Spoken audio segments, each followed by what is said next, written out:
Did you just download The Sims 4 for free? Well, I am so excited for you because The Sims 4 is a huge tool with a lot of different customization options to let you play with your Sims however you want. But I know it can be a very complicated game to start off with at first, so let me help you by being your guide in a few videos to make sure you're starting off The Sims 4 on the right foot. My name is Russell. I'm a little bit of a casual simmer myself, so hopefully that helps me help you figuring out and pointing out the tips, tricks, cheats in The Sims 4 that I wish I knew when I first started out. For this guide, I'm going to assume that I'm talking to complete newbie players or newbie simmers that might have just downloaded the game for free, like today. I'm also going to be assuming that you are playing on PC or Mac, because I'm playing on the PC. A lot of the controls are pretty interchangeable. You got control for PC, you got command for Mac most of the time, and I will also be playing using a mouse with a scroll button, and definitely recommend a scroll button for this game. With that said, let's start off with cast mode, also known as create a sim mode, because that's really the first thing you're going to see when you start up the game. So now that you've downloaded The Sims 4, you're on the main menu. Yours might look a little different from mine. It really depends on what packs you have or how many days you've been playing The Sims 4. Click new game. It will go to a loading screen and you'll be greeted with a little create my story tool for The Sims 4 create a sim mode. This is the first out of what I like to define 4 different ways you can approach the mode. Basically, they ask a series of questions, and depending on how you answer those questions, it will shape your Sim's personality and looks. I'm gonna run through this very quickly so I don't bore you, but feel free to answer this on your own time if you want to use this tool. Okay, and now we have a random person. But that's the first way. If you really want to just start The Sims 4 off, don't really want to put too much time into create a sim mode, that's there for you so you have something to start off with. Now the second way I like to approach create a sim mode, or the second way you can approach create a sim mode, is by randomizing everything you want. You can randomize things from your name, both your first and your last name. So we got Maxwell here. You can randomize things like your traits. You can randomize your likes and dislikes too. And then if you don't like the way your sim is appearing right now, you can even randomize their fit.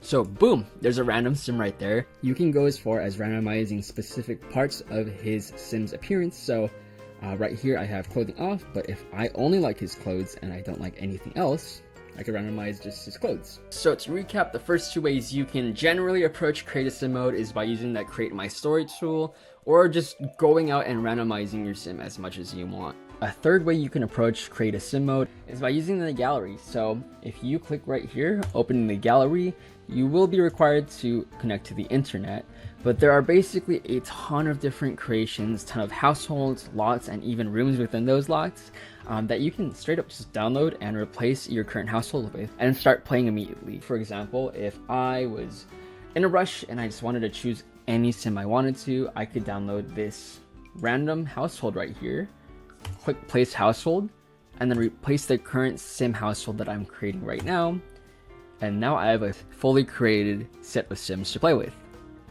So the approaches that I just went over for create a sim mode are really for people who don't have a specific idea and just want to get into the game. But if you're like me and you like playing the game by scratch, you're going to start off by saying no thanks to the create my story tool. You'll be generated with a random sim, and then you can edit every detail after that to your liking. Before I actually get into creating my sim from scratch, I'm going to be going over a few key controls that I really wish I knew before I started playing The Sims 4. Create a sim mode is probably the easiest mode in terms of controls to explain, because it's really a lot of dragging, clicking, and it's pretty intuitive. The first click and drag option that a lot of people miss is your shoes. So if you go down, you can make them really small, or you can make them really big. Another thing is your shoulder, hip, and your chest size. In terms of framing your sim, typically your chest, shoulders, and hips really does make a difference to make sure your sim looks like the way you want your sim to look like. The biggest click and drag section that people miss most of the time is the posture section. So if you move your sim to the side, highlight the back right here. If you drag up, your sim will have really uptight posture. If you drag down, your sim will slouch a lot in live mode. I like to point this out because it's one of the first ways to get people to understand that details about your sim's personality and appearances really does impact the way that they'll look like in live mode later down the line. If you want to tell a story about a sim that slouches a lot, maybe they're not too active, maybe they're down in the dumps, you're going to hold, click, and drag down, and you will notice in live mode your sim's going to slouch a lot more.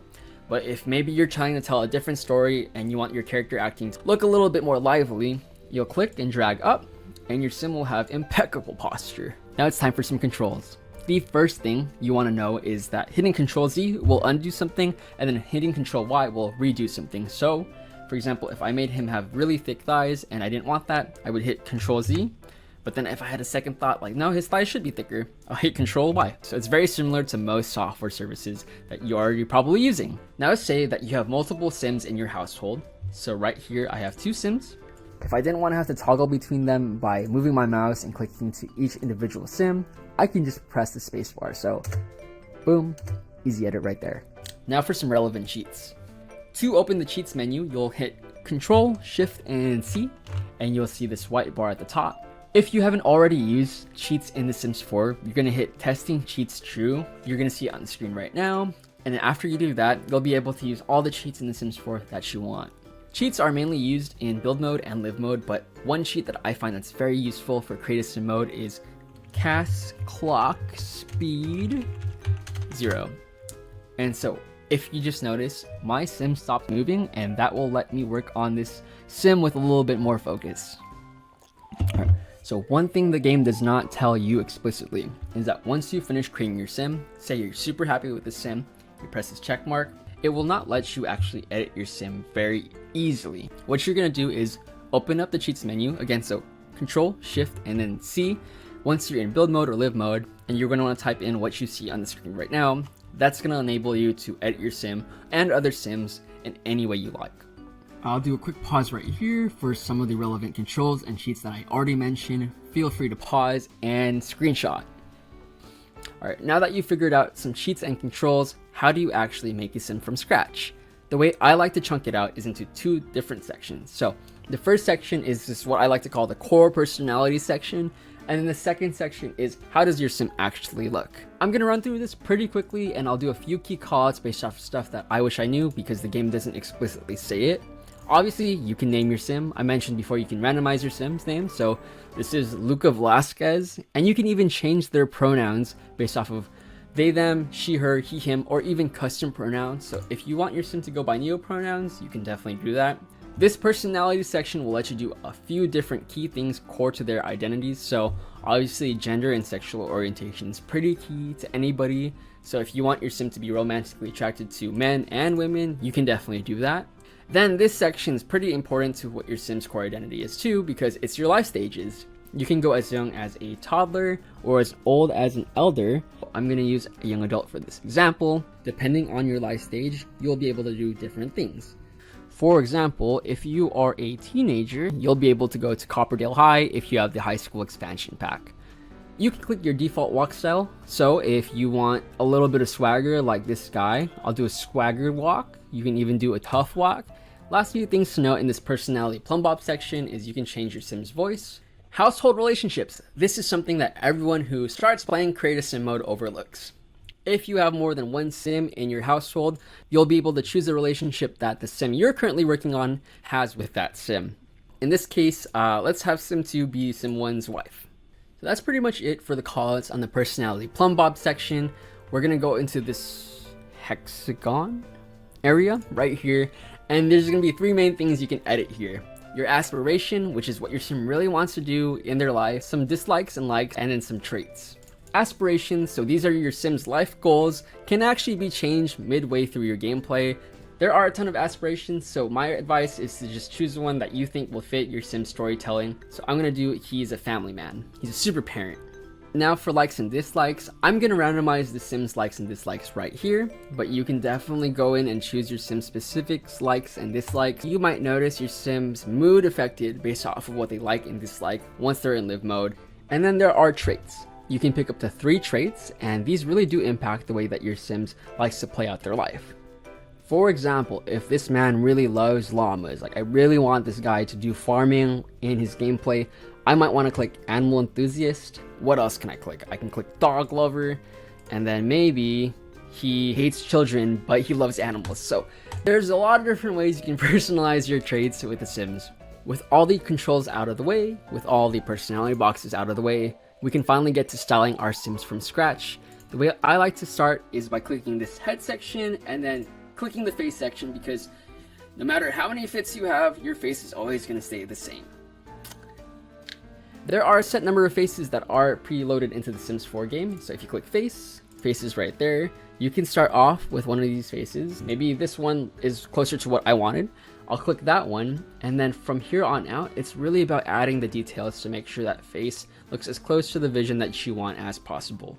Another aspect of your sim you're going to want to start out with is your skin tones. So again, if you click onto face, after faces, click on skin tones. You can obviously filter between warm, neutral, cool, and miscellaneous skin tones. If you want to find that perfect skin tone value and you don't already see it, say you click on here, you can actually adjust the brightness of your skin tone. So if you want it a little darker, you can go to the left. If you want it a little brighter, you can go to the right. The thing that the game does not explain to you though is if you found the perfect value that you always want to use, you click on this plus button to save it, and you have that skin tone value saved basically for the rest of your play session. Now the rest of the creative sim mode is really about choosing details to give your sim that storytelling and give your sim that personality that you want it to have. For example, if your sim smiles a lot, you're going to click onto skin details right here and then give them more defined smile lines to show that they are very cheerful or joyous. If you don't like the skin details that you've already chosen, you can press this X button right here and it'll clear out everything that you already put on. There's a variety of different options from teeth details, so if you have a chipped tooth, you can do that right here. If you have eye scars, maybe your sim is battle damaged, you can click that too. The last thing you should know about the face section right here is that you can drag and pull your sim's facial structure, your eye structure, a lot of things about your sim's face to get the perfect look that you want. So if I wanted his head to be smaller, I can actually click on his head, drag down, and he got a small head now. If you do a double click into the detail edit mode, you can get very, very granular with the way your sim looks. If I wanted my sim to have really big pupils, if I wanted to have small pupils, I could do a very similar thing. Exiting detail mode, exiting the face section. Now for the hair section, the main thing everyone forgets or just doesn't know is that there are 8 different outfits that your sim will default to depending on how you style them in creative sim mode based off of what situation your sim is in live mode. So for example, the default is your everyday outfit. But when your sim sleeps, you're going to change into the sleeping outfit. The outfit selections are as follows. There are the everyday outfits, your formal outfits, athletic outfits if you're working out at the gym, of course when you're sleeping, party outfit, swimwear, hot weather, and then of course with hot weather, you got cold weather. So back to the hair section, you'll notice that you have base game hairs that everybody can choose from. However, if you scroll, you might be seeing some hairs that have icons on the top left of their boxes, and that's because you need those packs before you actually play with those hairs. One last thing to note about hairs is that you can choose your sim's hair color, both for your facial hair and your regular hair. Maybe this dude, when he is working out, he always has a green beard. Hats. Now, there's not too much to say about hats, except for the fact that there are different swatches your hats come in. So maybe if I choose this hat, it looks better in blue on this look. One other thing about hats, and this does actually extend to other parts of Create a Sim, is that if you scroll down, you'll see some hats are locked, and that's because you'll have to do something in-game to unlock them. Main thing to note about accessories, both for the face and for your body, is that there are also swatches for each accessory. So if I wanted to click here, and I wanted yellow glasses instead of brown or black glasses, you could do that too.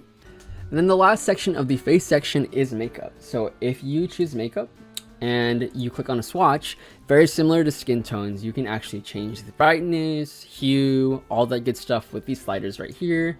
And the nice thing about this is you'll be able to actually match your skin tone to your makeup. You can press this plus icon to move the sliders and then create a new swatch that's personalized for your gameplay. From here on out, it's pretty self-explanatory. It's all about creating your sim's look based off of the clothes that you have access to. Quick call out is that if you are too lazy like me sometimes, you can click styled looks. These are already preset looks depending on what types of packs you have. From here on out, if you are happy with the way your sims looks, if you are happy with the different fits that your sim comes with, the 8 different rotations, remember, you can click this check mark button. You'll create your household and then save and play, and you'll be ready to move into your house. That about does it for me, everybody. Thank you so much for watching. I know The Sims 4 can be very complicated to start off with, so hopefully this guide helps you kickstart your Create a Sim mode journey. Hope you all have a great day.